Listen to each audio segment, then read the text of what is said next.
Hey guys, I just wanted to start this video by saying I know I've been gone for about a week. One of my closest friends just passed away, so I don't really bring this stuff up on stream or onto my YouTube channel, so I'll just keep it brief. That's pretty much it.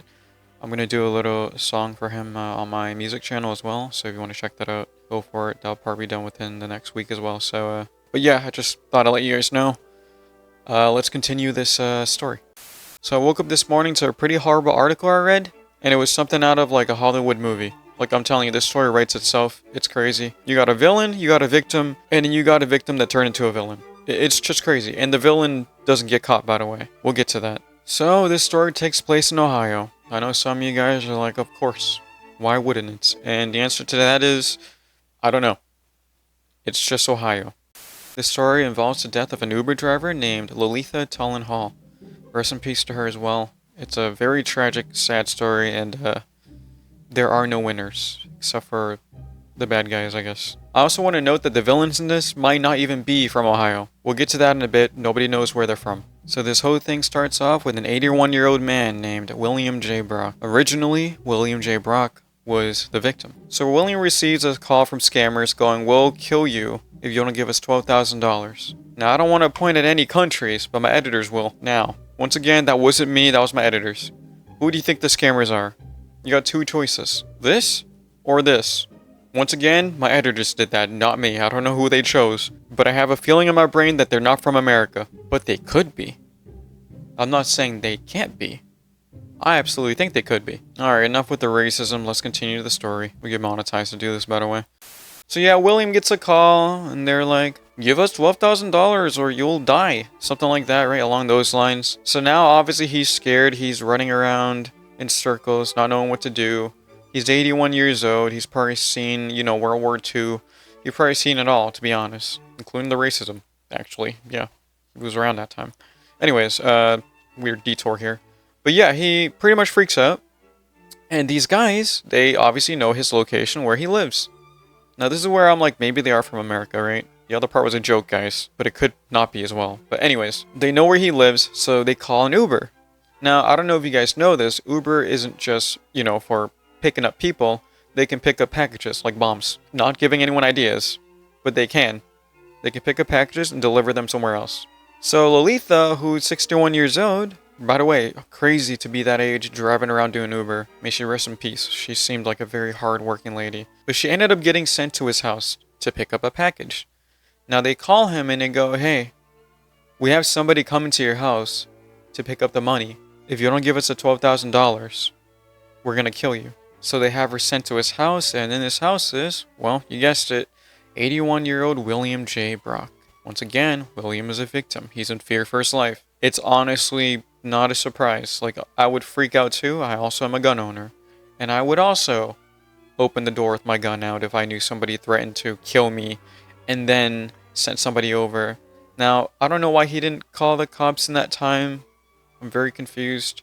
We'll get to that in a bit. Maybe he was like freaked out, right? And he didn't know what to do in the moment. Or he didn't take it too seriously because, like, people don't usually show up. Usually it's, oh, he hung up on us. He didn't want the cruise. Let's just move on to the next victim named Edna and make her buy us 10 gift cards from Walgreens. But nope, this was not one of those cases. So of course, there's a knock on the door. He checks the windows. He looks around. He sees Lo-Letha. Personally, to me, Lo-Letha doesn't look threatening, right? She doesn't look scary. She doesn't look threatening. So I wouldn't be too freaked out. But then again, you never know what she's armed with. So he has every right to arm himself, which he did. So she knocks again. He opens the door. She goes, "I'm here to pick up a package." And he says, "I know. Get out of my property," pretty much. Points a gun at her, threatens her. She's freaking out by now. She's like, she doesn't know what's happening because Lo-Letha just got sent there as, an Uber driver to pick up a package. So she's over here to pick up a package, but now she's at gunpoint. Which I honestly think they should really, really, really, really, really get rid of this thing on Uber. Like, if it's houses. Personally, I think they should get rid of this idea of picking up packages from houses. I do. I'm sorry, but you have the mailman for that. I don't think paying a little extra is worth risking someone's life, because stuff like this is crazy. People can do stuff like this, which you're about to see unfold. So he points a gun at her, she freaks out, she goes, "I'm just here for the package, I'm just an Uber driver." He doesn't believe her, he asks her to identify herself, she does. She does prove that she's an Uber driver. Now, if you guys don't know, a lot of Uber drivers, if not all of them, have a dashboard cam. So now they're in the driveway and he's holding her at gunpoint with a revolver, right? Demanding who she is, who she works for, and she keeps saying Uber. And I also want to say she is not armed, so she's defenseless, and he's holding her hostage. Now what he should have done is hold her hostage and then call the police. He holds her hostage and refused to let her go. Now in the dashboard cam, it shows them in a driveway and she's pleading for her life, and then he shoots her 6 times. Once again, defenseless. And I know this is all the scammer's fault, and they did say if you don't give her $12,000, we'll kill you. Now, I'm not saying he should have killed her, but I'm saying maybe in the moment in his mind, he's got to, you gotta understand, he's 81 years old, right? He's 81 years old, he's freaking out, he doesn't know what to do. I know any smart person would have, well, called the police and held her at gunpoint. He might not be smart, guys. I'm sorry. I'm sorry to say this. He might be a fucking idiot. Now, obviously, there's a lot of people saying it's a race thing. Remove the race, guys. I'm being real. It's still a scary scenario, right? It is. It is. Like, whether she's black or white, it's still a scary scenario. But I thought I'd throw that out there because people in the comment section are going to say it anyways. So that's my take on it. I mean, he didn't go out of his way to do this. He didn't put himself in this position. He was placed in this position where if he let her go, they said if you let her go without the money, we're going to kill you. Now, to his brain, it could have meant if you let her go, somebody else will come back and kill you, or will come back later and kill you. I understand. And to be fair, they're already at his house, so he doesn't know how far they are. So maybe that's why he didn't call the police, because he probably thinks they're, close. But once again, not excusing, I'm just kind of giving reasons he could have done it. Personally, I think what he did was bad. I think he should have held her at gunpoint and then called the police. That's how I felt about that. But just to give you guys other scenarios and possibilities of how this unfolded, that's why. It's sad, there are no winners. So he shoots her 6 times, she gets sent to the hospital. Now, this revolver has 6 bullets. He unloaded the whole revolver on her, which is fucking unnecessary, she's unarmed. So, that part was kind of wild to me. I wouldn't have done that. She got flown to the hospital, she was in critical condition, and she was pronounced dead. She left a lot of family behind, it's very sad. I feel bad for her and her family, and I honestly wish them the best, because this whole situation is just sad.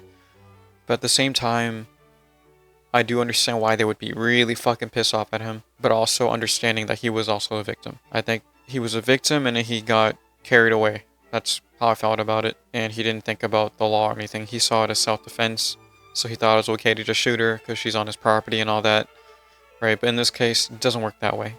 So he's 81 years old, they go to court. His lawyer is like, the criminals aren't caught yet, so it gets put on hold for 2 years. Well, 2 years later, the jury indicted Mr. Brock on murder, assault, and kidnapping. This is dash camera video from Hall's car on the day she was killed. An investigation revealed Brock had been the victim of a scam call, and the caller threatened him and demanded money. Investigators said Hall was not involved in the scam and was not even aware of it. Brock took the stand in his murder trial. He says he was coming at Hall with a gun to try and take her phone away. He was questioned on why. Do you have any idea that the day was going to turn out the way it did? Hell no. The scammers have not yet been found. Brock is set to be sentenced next week. The criminals are still not caught. The FBI are still looking into that, and they haven't been caught at all. Isn't it fucking crazy where we're in a world where there's so much surveillance and tracking and all that shit, and somehow the FBI can't even catch this guy? Yet we unload all the Epstein files and see all that shit. This is crazy. So at 83 years old, he's sentenced to 21 years to life, which is the rest of his life pretty much. Very sad for both families, honestly. He was probably just living his own life peacefully, and then this whole thing happened. But yeah, guys, if you ever get placed in this position, I wouldn't even open the door. Let's be real. Always be careful who you're opening the door for. And if you do hold somebody at gunpoint, fucking call the cops. Call the cops before you open the door. That's my take, if you think your life's endangered. Now, don't do that if it's the UPS guy or whatever. You're fucking stupid. So, at the end of the day, Mrs. Lo-Letha Hall died. Mr. Brock gets the rest of his life in prison. And the criminals don't even get their fucking money. There are literally no winners besides the fact that they get away with it. And even then, they might not be winning because they probably don't care about the life of the person they just, took. And they feel like they lost because they didn't get any money. These people don't care. Scammers are dangerous. They'll do anything for money. Desperate people are dangerous. I've always said this. Guys, I used to be homeless. And I lived in the streets at age 13 for 4 years in a row. Never once did I steal. Never once did I do drugs or get tempted to, get by. There are ways to get out of things. You don't have to do crimes to get out of things. If I got out of it and have all this now, don't do something stupid when you're desperate. But yeah, anyways, I just wanted to talk about that. Hope you guys enjoyed the video. If you guys are new to my channel, it would help me so much if you guys hit the like, subscribe button. I'm a new channel. This channel is rising faster than the amount of allegations on the Epstein list. Anyways, my bears, as always, take care, stay safe, and don't die. Friday, cue the music. It's a new year, new life, new tears, new friends, same love.